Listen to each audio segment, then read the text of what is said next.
What we did is we started with nanomachines. We've been investigating nanomachines for several years, particularly nano cars, which we've made previously, where we had 4 wheels and a chassis, and then we built motorized nano cars that had these little motors that could push them along a surface.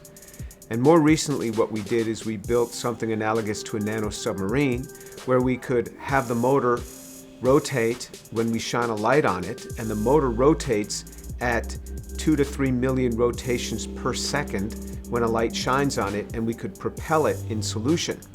Now, these molecular motors and the molecular nanomachines are really quite small. We can park about 50,000 of them across the diameter of a human hair.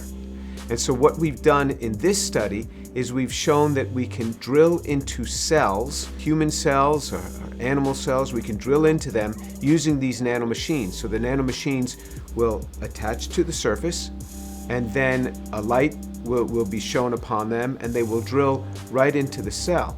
As a microscopist, the resolution of anything which we can see is limited by the light which we use to excite and to visualize things, and the optical quality, which we call the refractive index and the numerical aperture of the system, which is a constant number. And in this case, what we use in our microscope, we are capable to see things in resolution of 60 by 60 nanometer, which is incredibly small.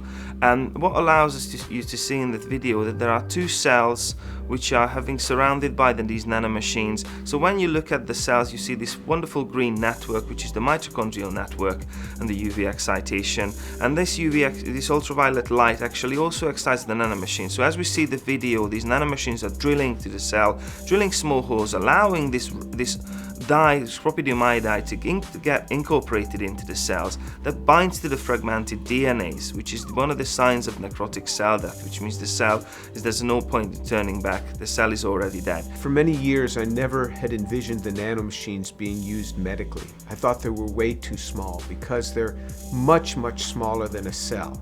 In other words, it would take thousands of these to go around the circumference of a cell. But now this work has really changed my thoughts on this, and I think that therapeutically this will be a whole new way to treat patients using nanomachines, and this is going to be an excellent application for cancer treatment and much broader, not just for the killing of cells, but for the treatment of cells, being able to interact with the human body using molecular machines.